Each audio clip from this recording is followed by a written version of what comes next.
무더운 날씨 속에서도 이렇게 또 주님의 은혜를 사모하며 이 자리 무더위를 뚫고 오신 여러분에게 하나님의 놀라운 은혜가 함께하기를 간절히 소망합니다. 아멘.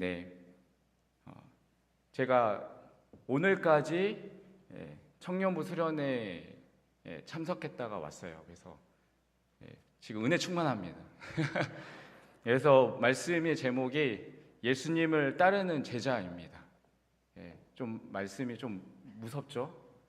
오늘 같이 읽은 말씀인데 십자가를 지라고 하고 막 하시는데 오늘 우리가 함께 이 뜨거운 마음을 가지고 함께 은혜 받는 시간이 되시기를 간절히 바라겠습니다. 옆에 분과 인사하겠습니다. 은혜 많이 받읍시다. 다시 한번 결단하겠습니다.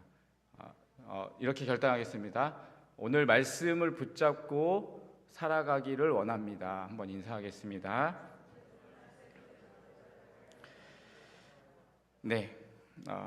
여러분, 우리 삶을 살아가면서 참 많은 힘듦이 있습니다.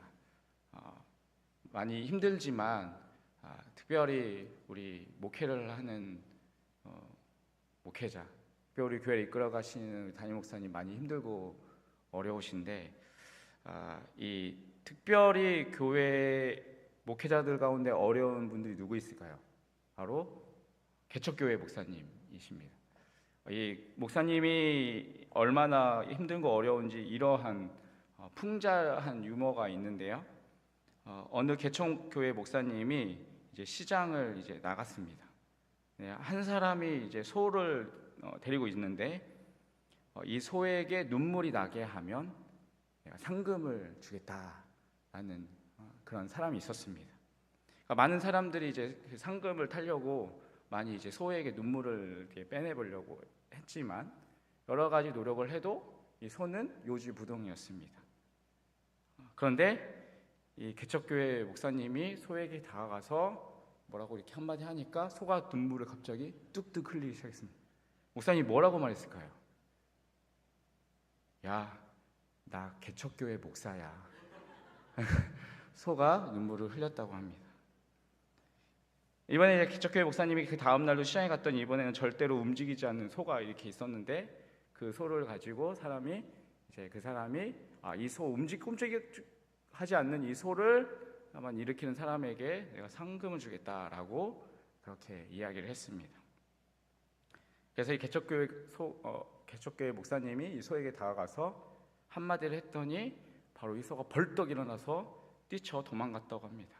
뭐라고 했을까요? 너 나랑 개척교회 같이 할래? 했더니 소 벌떡 일어나서 도망갔다고 합니다. 여러분, 후서편도 있습니다. 어쩐 이 목사님이 이제 개척교회로 벗어나서 어느 정도 교회가 성장을 이루어서 이제 교회를 잘 이끌어가고 있는데 어느 날 교회 이제의 장로님이 달려오시면서 이렇게 이야기해요. 목사님 지금 밭을 갈던 소가 있었는데 이 소가 갑자기 주저앉더니 일을 하지 않았습니다. 목사님 제발 좀 도와주세요라고 말을 했습니다. 그래서 목사님이 일어나서 밭에 가서 그 주저앉아 있던 소에게 한마디 했더니 소가 일어나서 밭을 걸었습니다. 밭을 이제 갈기 시작했습니다. 그래서 장로님이 신기해서 이제 목사님께 물었습니다. 목사님께서 뭐라고 했는데 이렇게 주저앉아 있던 이 소가 갑자기 이 밭을 갈기 시작했습니까? 라고 했습니다. 그래서 목사님이 이렇게 진지한 표정으로 대답했습니다. 제가 이렇게 이야기했습니다. 속 썩이는 교인도 많은데 너까지 이럴 거냐라고 했더니 소가 일어나서 밭을 갈기 시작했습니다. 이제 얼마 후에 장모님이 급히 와서 또 소가 주저앉았다고 말합니다. 그래서 다시 소에게 당한 목사님이 한마디 하니까 또 소가 벌떡 일어나서 밭을 갈았습니다. 장로님이 놀라서 목사님 이번에 어떻게 말씀하셨는데 또 소가 이렇게 밭을 가나요? 라고 물었습니다. 그랬더니 목사님이 이렇게 대답했습니다. 네, 그냥 한마디 했습니다. 너 밭 갈래? 목회할래? 네. 여러분, 이렇게 목회가 어렵다라는 것을 이렇게 비유로 풍자로 이야기를 한 건데 여러분, 이렇게 또 목회를 하는 것이 많이 힘들고 어렵습니다. 그런데 여러분, 목회만이 어려운 게 아니라 여러분, 우리가 예수님을 따라서 살아가는 그 제자로서의 삶이 역시도 많이 힘들고 어렵습니다. 여러분, 예수님을 처음 따를 때 동기는 무엇입니까? 바로 자기 중심적이지 않습니까? 나를 위해서, 무엇인가 내가 좀 잘 되기 위해서 예수님을 따르기 시작합니다. 그런데 이제 시간이 지나면서 하나님의 사랑을 알게 되고 이제는 자기 중심적인 삶의 모습에서 이제는 예수님 중심적인 그 신앙의 중심축이 넘어가게 됩니다. 그래서 어린아이와 같았던 그러한 신앙의 믿음의 모습이 이제는 성숙하여서 더 이제 주님을 바라보며 성숙한 신앙인으로서의 삶을 살아가게 되는 것입니다. 그래서 예수님은 자기 중심적인 그러한 신앙의 모습이 아니라 신앙이 성숙할수록 더 예수님과 깊은 관계를 갖기를 원하시는 그 제자의 삶을 예수님께서는 원하시는 것입니다. 병고침을 받고 배반하고 또 기도 응답을 받으면 뒤돌아서고 조금만 어려우면 떠나버리는 그러한 관계가 아니라 정말 자신의 삶을 의탁하고 믿고 따르는 그러한 진정한 제자로서의 삶을 예수님은 우리에게 원하시는 것입니다. 오늘 본문은 그 예수님께 우리의 삶을 의탁하고 예수님을 따르고자 하는 그 제자의 삶을 살고자 하는 사람에게 예수님께서 요구하시는 것을 기록하고 있습니다. 예수님은 예수님을 따르는 제자들에게 오늘 23절의 말씀을 통해서 이렇게 말씀하고 계십니다. 우리 23절의 말씀 같이 한번 읽도록 하겠습니다. 같이 읽겠습니다. 시작. 또 무리에게 이르시되 나를 따라오려거든 자기를 부인하고 날마다 제 십자가를 지고 나를 따를 것이니라. 아멘. 이 말씀에서 예수님은 예수님을 따르는 진정한 제자의 모습 두 가지를 우리에게 말씀하고 계십니다.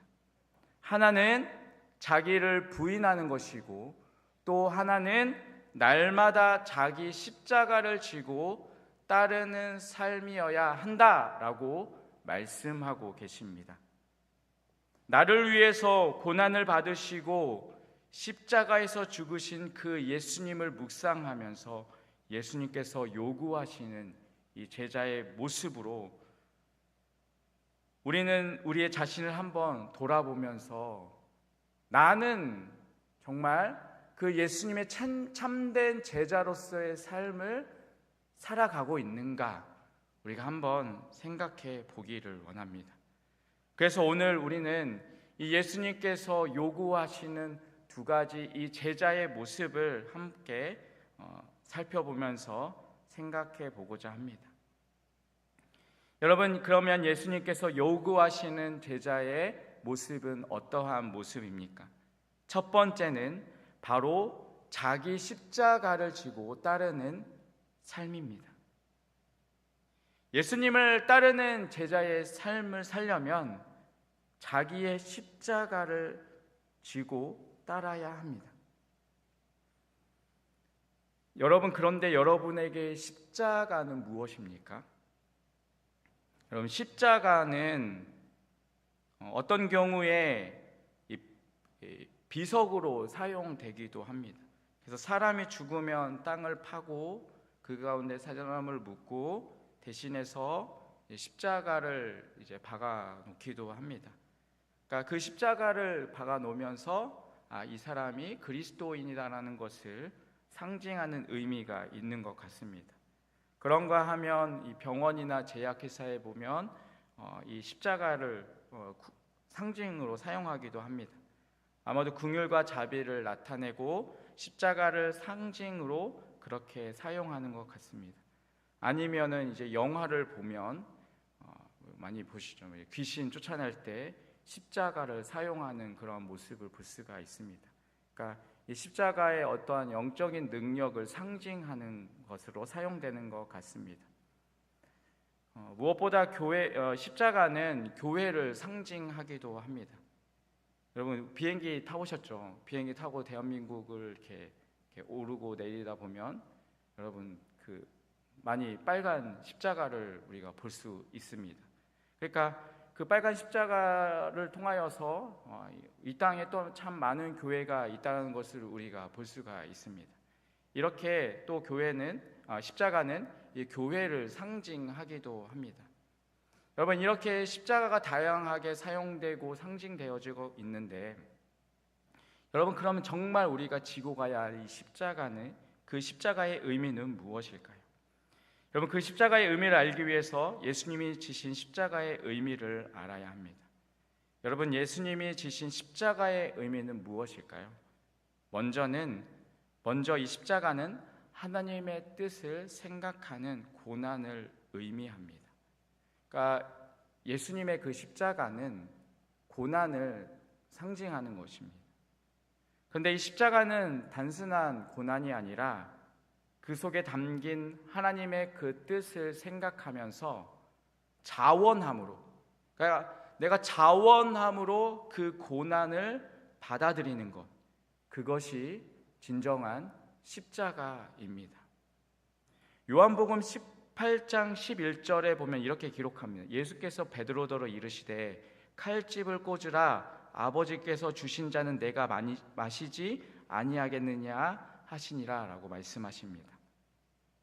이제 예수님은 제자에게 배반당하고 팔려가서 이제 채찍에 맞으시고 십자가에 못 박히는 그러한 아픔이 있고 또 그 가운데서 정말 말할 수 없는 그러한 큰 고통과 고난을 당하시면서 죽음을 맞이하시지만 그 모든 상황을 주관하시는 분이 하나님이시라는 것을 믿고 이 십자가를 하나님이 주신 잔이라라고 예수님께서는 고백하고 계십니다. 그리고 자원함으로 그 십자가를 지십니다. 여러분 그래서 우리가 십자가를 진다는 것은 고난의 외적인 환경에 우리가 치우치지 않고 모든 환경이 하나님께서 주관하신다는 것을 믿고 또 그 고난 속에서 하나님의 뜻이 있음을 믿고 그 고난을 기꺼이 받아들이고 극복해 나아가는 것을 의미합니다. 여러분 그리고 이 십자가는 억울하지만 침묵하는 고난을 의미합니다. 여러분 어찌 보면 예수님의 이 십자가는 억울한 사건입니다. 아무런 죄도 없으시지만 그 모진 고난을 다 받으셨습니다. 여러분 그런데 예수님은 그 앞에서 어떠한 변명도 하지 않으셨습니다. 어떠한 말씀도 없었습니다. 여러분 답답한 빌라도가 예수님께 변명이라도 해보라 라고 하지만 예수님은 그저 침묵하십니다. 여러분 조롱하는 군사들과 비웃는 그 군중 앞에서 예수님은 침묵하셨습니다. 그리고 말없이 죽으셨습니다. 여러분 우리가 십자가를 진다는 것은 때로는 내가 억울하고 때로는 그 가운데 내가 비난을 받아도 그 가운데서 내가 하나님께 영광을 돌릴 수 있다면 내가 침묵할 수 있어야 하는 것입니다. 여러분 원망하고 불평하고 내가 할 말 다 하고 어떻게 십자가를 질 수 있겠습니까? 말없이 그냥 묵묵히 믿음으로 그 하나님의 뜻을 바라보면서 침묵하며 견디는 것이 바로 십자가입니다. 그리고 그 가운데서 때로는 죽는 것입니다. 여러분 이집트에 가면 콥트 종교에 속해 있는 이 마카리오스 수도원이 있다고 합니다. 이 수도원을 세운 사막의 등불로 불리우는 이 마카리우스의 이름을 따서 붙여진 이름인데요. 이 존 웨슬리에게 영성의 큰 스승으로 여겼던 이 마카리우스의 젊은 시절의 이 한 이야기는 정말 우리에게 많은 도전이 되어집니다. 이 마카리우스가 이 젊었을 때 마을의 한 처녀가 이제 임신한 사실이 드러났습니다. 이제 많은 사람들이 처녀였기 때문에 누가 이러한 짓을 했느냐라고 이제 다그치자 이 두려웠던 그 처녀는 이 마카리우스가 이 아이의 아버지다라고 거짓말을 했습니다. 이제 분노한 사람들은 그를 붙잡아 끌고 다니면서 모욕을 주고 죽도록 때렸습니다. 그런데 이 마카리우스는 아무런 변명도 하지 않고 그저 침묵하면서 그 모든 것들을 다 견뎌냈습니다. 그 처녀의 부모가 자신의 딸을 책임지고 먹여 살려야겠지 않겠느냐라고 하면서 협박하면서 약속에 그 협박을 했을 때도 마카리우스는 자신이 그렇게 하겠다라고 하면서 자신이 열심히 노동해서 번 돈으로 그녀를 도와주면서 오히려 온유와 자비를 베풀었습니다. 시간이 지나고 이제 이 처녀에게 해산을 위한 진통이 시작이 됐습니다. 그런데 며칠이 지나도록 진통이 되어지지만 아이가 낳지 않았습니다. 결국 그녀는 이것이 자신의 죄 때문이라는 것을 깨닫고 이 아이의 아버지가 마카리우스가 아니다라고 고백을 하게 됩니다. 당황한 마을 사람들이 이제 이 마카리우스를 찾아가서 용서를 구하려 오는 동안 자신을 향한 모욕과 수치를 기꺼이 받아들였던 마카리우스는 어떠한 명예와 영광을 거부하고 몰래 그곳을 떠나서 이집트의 스케디스 사막에 들어가서 그 광야에서의 생활을 하기 시작했다고 합니다. 그러니까 그는 억울한 일이 있었지만 그냥 묵묵하게 모든 것을 하나님께 맡겨드리며 그냥 자신의 주어진 삶 속에서 최선을 다해서 살아갔던 것입니다. 사랑하는 성도 여러분, 주님이 지신 십자가가 무엇입니까? 내가 고난을 당함으로 사람이 살고 내가 손해를 봄으로 다른 사람이 이익이 되고 내가 억울한 죄인이 됨으로 인해서 다른 사람을 구원할 수 있기 때문에 그 고난을 선택하신 것이 바로 주님의 십자가였습니다. 여러분, 사람들은 십자가를 지기 싫어합니다. 그러나 예수님의 제자가 되려면 반드시 이 십자가를 지고 나를 따라와야 한다라고 우리에게 말씀하고 계십니다. 여러분, 우리의 지나온 시간들을 한번 돌이켜 보십시오. 여러분, 언제 우리의 가정이 가장 행복했습니까? 언제 우리 교회 공동체가 행복했습니까? 여러분, 간단합니다. 서로의 부족을 비난하고 책망할 때는 어떠한 공동체든지 건강하지 못하고 행복할 수가 없습니다. 그런데 상대의 약점들을 알지만 그 약점들을 말없이 덮어주고 또한 그것을 위해서 눈물로 기도하며 나아가는 그러한 사람이 많을수록 그 공동체는 건강해지고 행복해지게 되는 것입니다. 사랑하는 성도 여러분, 우리 교회가 그러한 공동체가 되기를 간절히 주님의 이름으로 축원드리겠습니다.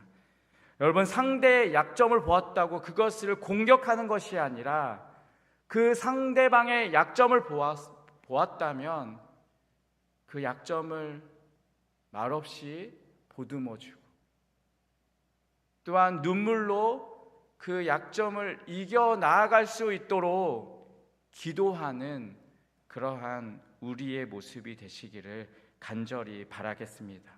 특별히 이 자리에 이렇게 모인 우리 성도님들이 먼저 그러한 일들을 감당하며 살아가시길 바랍니다. 여러분, 우리 교회가 무엇보다 우리의 자녀들이 우리를 이어서 우리의 기둥이 되어서 행복하게 신앙생활을 하며 시간이 지날수록 더 건강하고 더 영향력 있는 교회가 되어야 하지 않겠습니까? 여러분, 그러기 위해서는 정말 눈물의 기도로 서로의 허물을 들춰내기보다는 서로의 허물을 덮어주고 교회의 어려움을 자기의 어려움으로 알고 묵묵히 그 십자가를 지고 가는 성도들이 많아야지 그 교회가 더욱더 든든히 서게 되는 것이고, 또한 다음 세대들도 부모들의 그러한 모습을 보면서 그 교회가 든든히 서갈 수 있는 것입니다. 여러분, 예수님의 그 십자가의 죽음이 있었기 때문에 여러분, 우리가 구원을 받았습니다. 누군가 교회를 위해서 하나의 미랄이 되어서 십자가를 지고 가기 때문에 그 교회가 건강하게 세워져 갈 수 있는 것입니다. 여러분, 특별히 우리 교회의 이름이 미랄이지 않습니까? 미랄, 한 사람이 죽어서 그 십자가를 지고 나아갈 때 여러분, 우리 교회가 든든히 세워져 갈 수 있는 것입니다. 여러분, 내가 그러한 미랄이 되기를 간절히 주님의 이름으로 축원드리겠습니다. 네, 미랄이 되라고 하니까 부담스러우셔서 아멘이 적으십니다. 하나님의 미랄이 되시기를 간절히 주님의 이름으로 축원드리겠습니다. 네, 그래서 우리 교회가 더 주님 앞에 든든히 서갈 수 있는 그러한 우리 교회가 되기를 간절히 바라겠습니다. 여러분, 옆에 분과 인사하겠습니다. 하나의 미랄이 됩시다. 인사하겠습니다.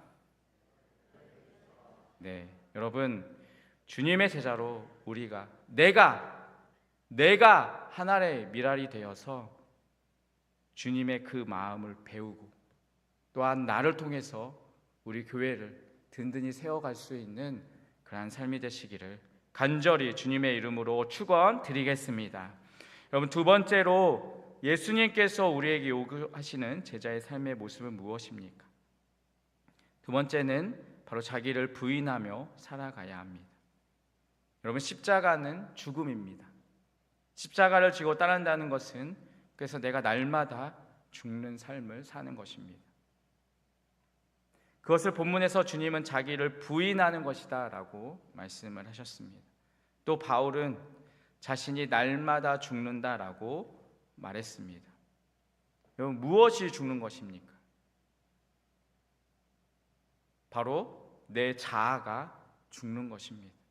나의 옛사람이 죽는 것입니다. 나의 자존심이 죽는 것입니다. 어느 날 남편이 저녁에 피곤한 몸을 가지고 퇴근을 해서 욕실에서 목욕을 하는데 비누가 없었습니다. 아내가 비누를 챙긴다는 것을 깜빡한 것입니다. 남편이 씻으려고 했는데 비누가 없으니까 화가 나서 아내를 향해서 소리칩니다. 여보, 비누 없이 어떻게 목욕하라고 여기에다 비누도 안 넣고 뭐 하는 거야? 지금 일주일째 여기에 비누가 없잖아. 이렇게 이야기를 했습니다. 그 말을 들은 아내가 호락호락하지 않았습니다. 일주일을 하니? 분명히 어제도 있었는데 뭐 비누가 없다고 그래? 이렇게 이야기합니다.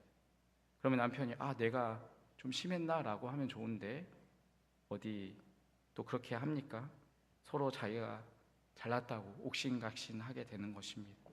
그렇게 자기의 고집을 꺾지 않습니다. 결국 이 작은 싸움이 큰 싸움으로 되면서 결국에는 각방을 쓰고 말 한마디도 하지 않습니다. 그러다 점점 심해지고 평생을 가는 것입니다. 누가 먼저 여보, 내가 말을 그렇게 해서 미안해 라고 했으면 되는데, 그 한마디만 해도 되는데 먼저 하길 기다리면서 시간만 가게 됩니다. 어느 날 가만히 생각해 보니까 이 싸움이 어디서부터 시작했습니까? 비누 하나. 그 비누 하나 때문에 벌어진 일이었습니다.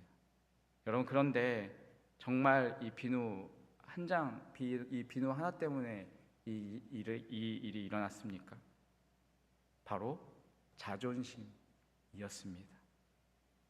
자기의 그 자존심을 죽이지 못했기 때문에 결국에는 이러한 일들로 벌어지게 되는 것입니다. 여러분, 십자가는 죽는 것인데 무엇이 죽어야 하냐?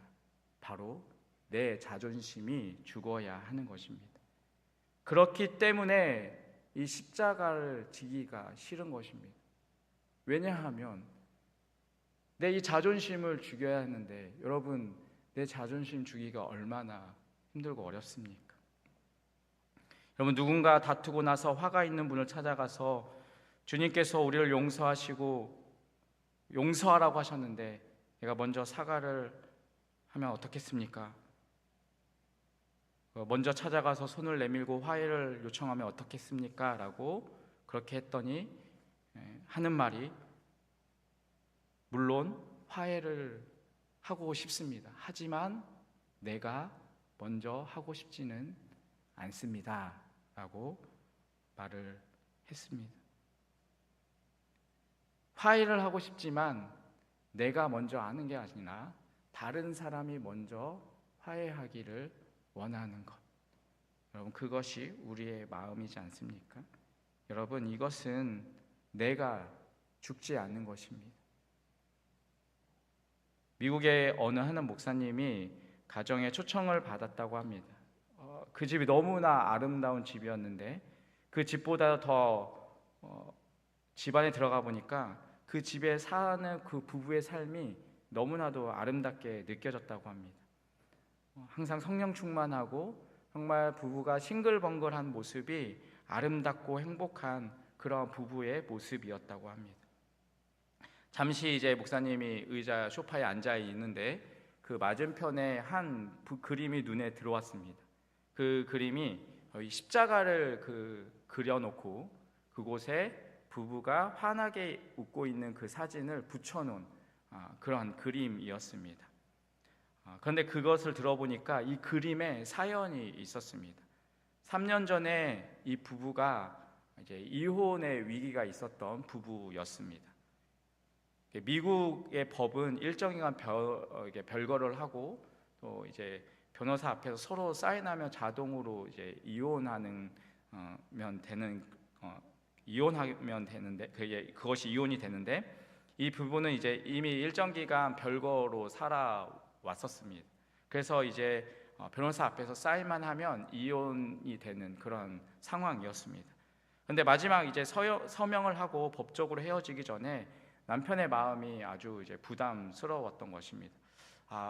정말 우리의 관계를 그냥 이렇게 그냥 끝내버리면 될까? 10년 동안 자녀를 낳고 그렇게 살아왔는데 우리 부부가 이렇게 끝나면 될까라는 그러한 마음이 들어서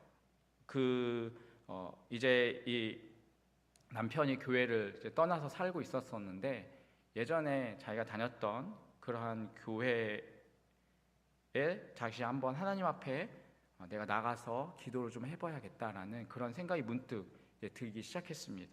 그래서 다시 나갔던 교회에 새벽 기도에 나갔습니다. 사람들을 만나기가 싫어서 새벽 기도가 끝날 무렵에 그가 이제 교회를 들어가서 남아 있는 사람들의 눈을 좀 이렇게 피해서 맨 앞자리에 앉았습니다. 그 은은한 십자가 불빛 앞에서 그가 무릎 꿇고 이제 기도를 하기 시작하는데, 푸념하듯 이제 자기의 삶을 이렇게 하나님 앞에 넋두리 하듯이 그 십자가 앞에서 내어놓고 기도하고 있는데 갑자기 자기에게 눈물이 쏟아지기 시작했습니다. 그리고 자기가 살아왔던 삶의 헛된 모습들이 보이기 시작하더니 고개를 들었는데 그 십자가에 아무것도 없는 그 십자가에서 예수님의 이 십자가에 달리시는 그런 그런 모습이 환상처럼 보이기 시작했습니다. 십자가에 달려서 피를 흘리고 계시는 그 예수님을 보는 순간 그는 소리쳤습니다. 왜요? 왜요? 라고 하다가 그는 스스로 대답합니다. 내 죄 때문이죠. 나도 알고 있습니다. 내 욕심, 내 정욕, 내 고집, 내 이기심 때문입니다. 라고 하면서 통곡하여 울었다고 합니다.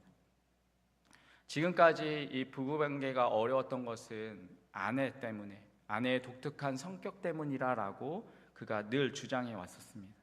그런데 그가 십자가에 서 있는 자신의 모습, 또 자신의 죄를 바라보면서 어느새 자기도 모르게 이러한 기도를 하고 있었습니다.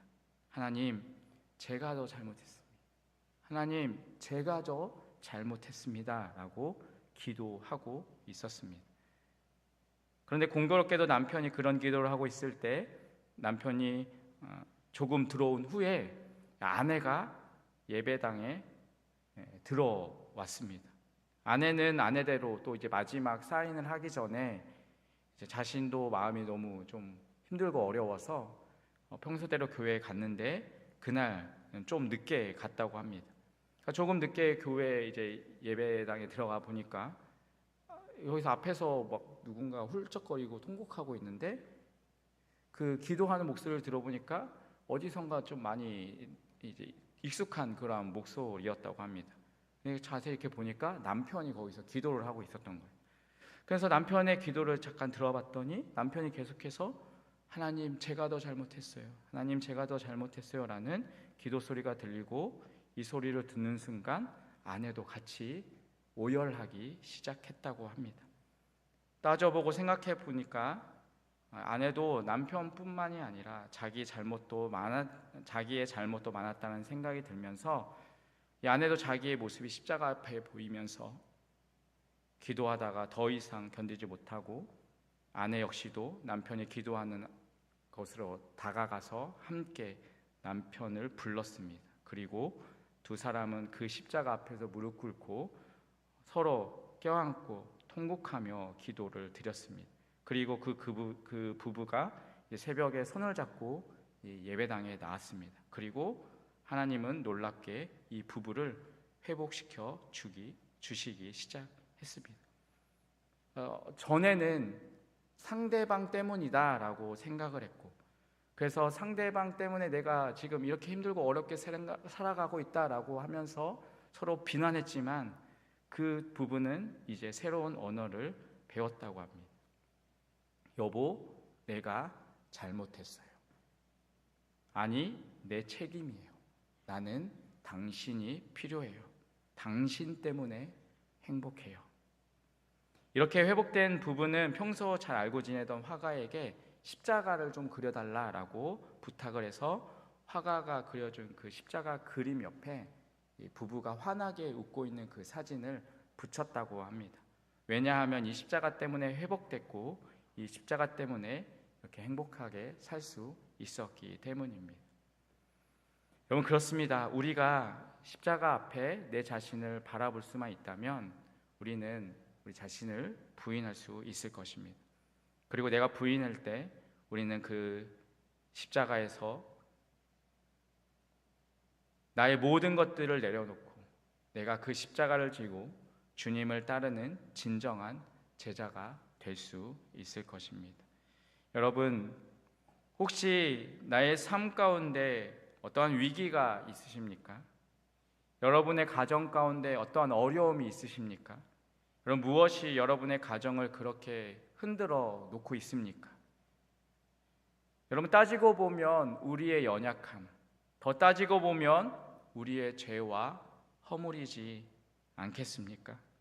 그렇다면 나의 연약함, 우리의 죄를 들고 십자가에 여러분 무릎 꿇으시길 바랍니다. 그리고 그 십자가 앞에 피 흘리고 계시는 그 예수 그리스도의 용서와 용납을 구하십시오. 그 피가 여러분의 죄와 여러분의 허물을 씻는다면 그 보혈로 말미암아 그 사랑 안에서 회복되지 못할 것은 없다고 믿습니다.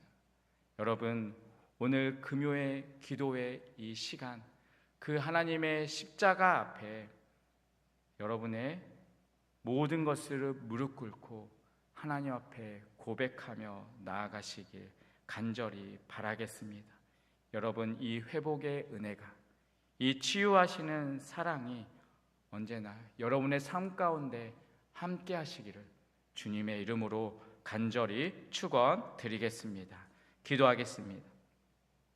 하나님 아버지, 예수님의 제자로 살아가기를 원합니다. 나의 십자가를 지고 자기를 부인하며 예수님을 따라 살아가는 삶이 되게 하여 주시옵소서. 그 가운데서 주님이 주시는 회복의 은혜가, 치유하시는 사랑의 은혜를 누리며 살아가는 우리의 삶이 되게 하여 주시옵소서. 예수님의 이름으로 기도합니다. 아멘.